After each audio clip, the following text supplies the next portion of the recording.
Rudyard Kipling was known as an English novelist, short story writer, poet, and journalist.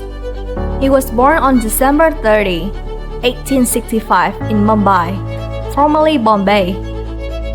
Kipling's parents considered themselves Anglo-Indian, and so too with their son, even though he spent the bulk of his life elsewhere.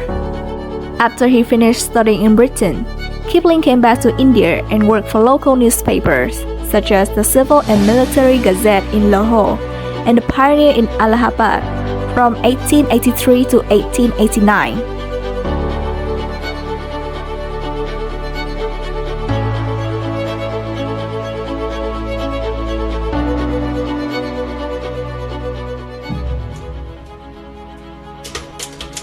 Stephen Wheeler, the editor, worked with Kipling hard, but Kipling needed to write was unstoppable.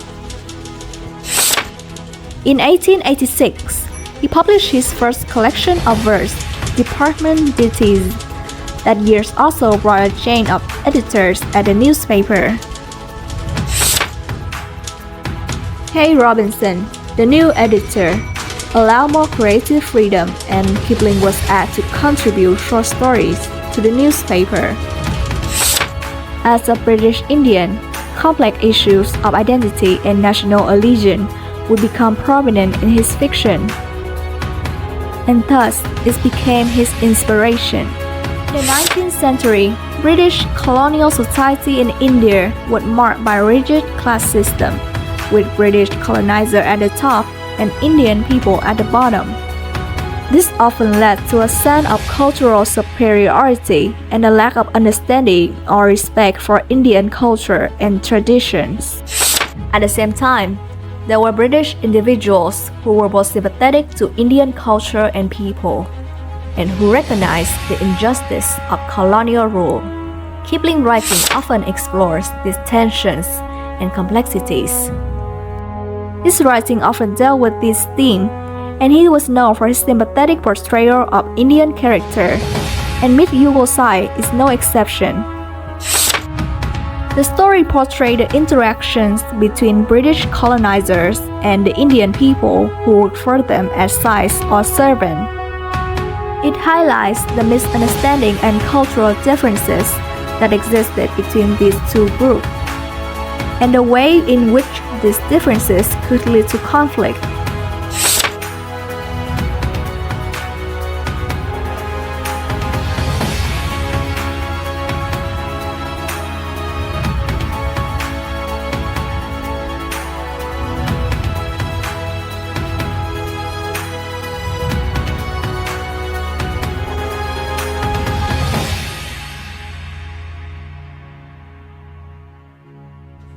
A British police would choose to become an Indian servant. How so?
I'm afraid that's the curious policeman.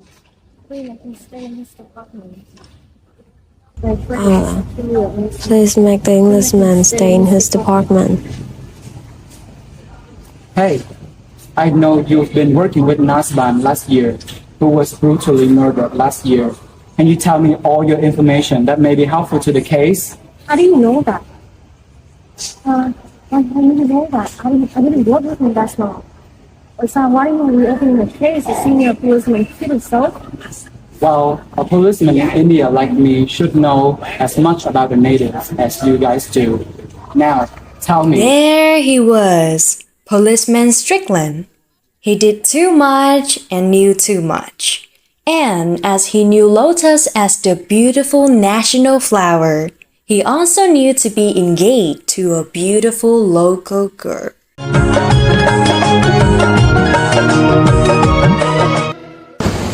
Oh, Miss Youghal, what brings you into the station again? And with your mother too? It must be about our wedding, isn't it? Are you so excited you couldn't wait? I wish it was, dear. I wish it was. We've been told that you and our precious daughter are engaged. We're here to tell you to break it off. We're sorry, but you cannot take care of my daughter for the rest of her life. With the weird way of life and the meager salary of the worst-paid department in this empire. But it is what it is. Alright, I understand. But can you give me one more moment with Miss Youghal here, please? Sure, but no, that is your last. Mom?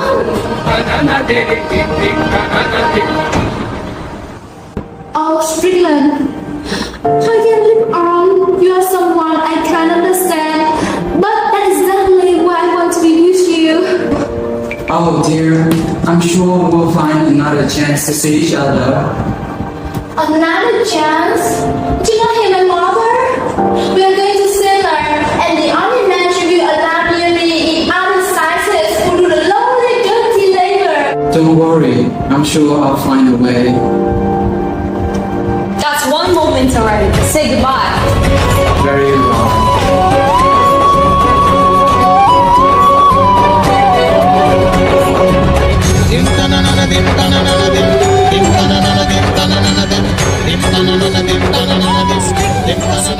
Three months leave on urgent private affairs. Here all trace of him was lost.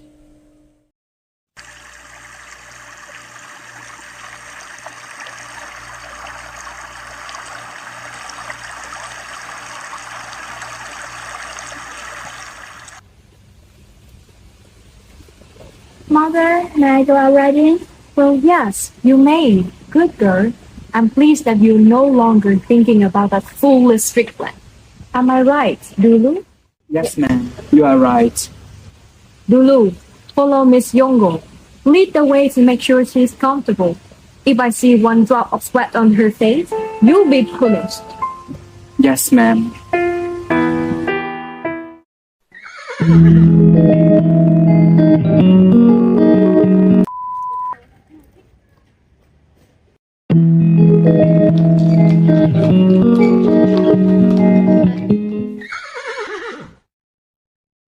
Oh, little Miss Youghal, won't you take a ride to my home?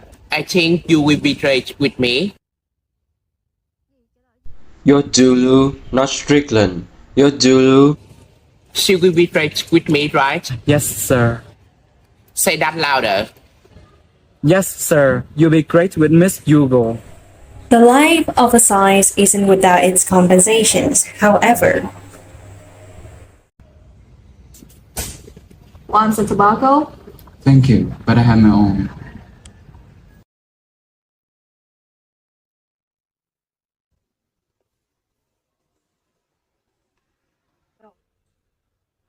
You must be the hardest side you will ever employ. Thank you. You know, that's the right way. In this land, if you're not born to the rich, the next best thing is to serve the rich. Once they trust you enough, you can take one of their bracelets, maybe two. Don't judge me. That's how I raise my children. What wisdom? I'll be sure to remember it. While waiting for you outside the government house or the Gaiety Theatre of night like this, we usually play a game called knuckleball. Here, I'll show you how I play. Wow, no man can appreciate Simla properly till he has seen it from the Sais' point of view. And like your good everything. You're the paragon of the Sais, doing everything that we ask you to. Thank you, Miss. Who else but the good girl, Youghal? What's you again? What do you mean not me again? I'll let you know very clearly. You are just a little girl. You will be lovely in my arms. Then I can caress your hair, your hand. Sir, that is entirely not appropriate. If you dare to inflict aggravated assault on Miss Youghal, I'll have you step up and be hit over this cliff. Aggravated assault? How can lowly Sais like you know that word means? Are you a policeman in disguise or something? Who's in the sky? What? Strickland?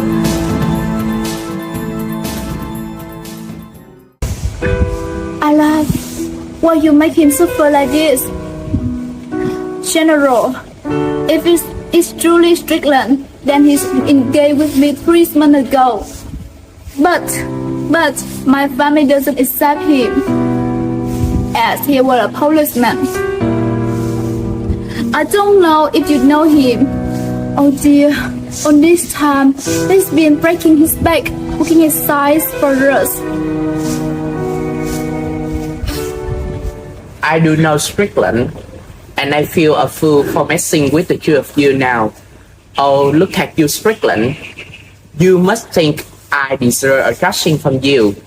That I do, but I think I can handle it with my age. You are in good hands, Miss Youghal. Your parents are such fools to have let him go. If that's really what you think, then I suggest you help us. Put in a good word for me. I know the Youghals love men with titles and letters after their names and high official position. I know I don't. I need to go somewhere soon, but I will have. If it's only to escape your tremendous crushing I deserve, go along to your home, my size policeman, and change into distant kids, and I will attack. Oh, Youghal. Miss Youghal, may I ask you canter home and wait? When Dulloo, now Strickland, arrived at Mrs. Youghal's house, the general was already talking to her.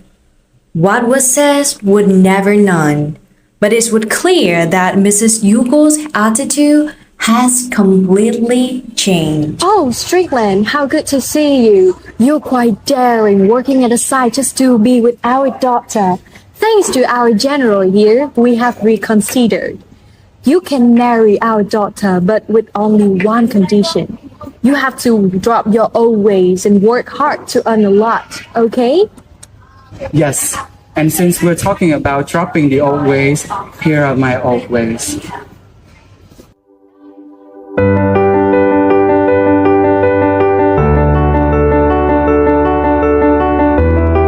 When men and women are agreed, what can the Kazi do?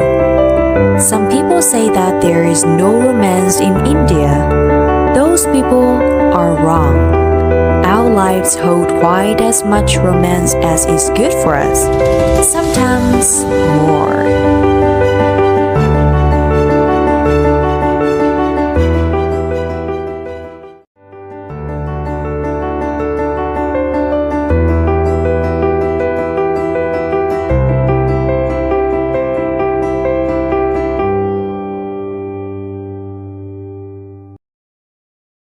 Ok. Vô. Ủa, mình phải đến bye cho con biết. Vô. Dulloo. What do you mean not me again? I'll let you know very clearly. You are just a little girl. You will be lovely in my arms. Then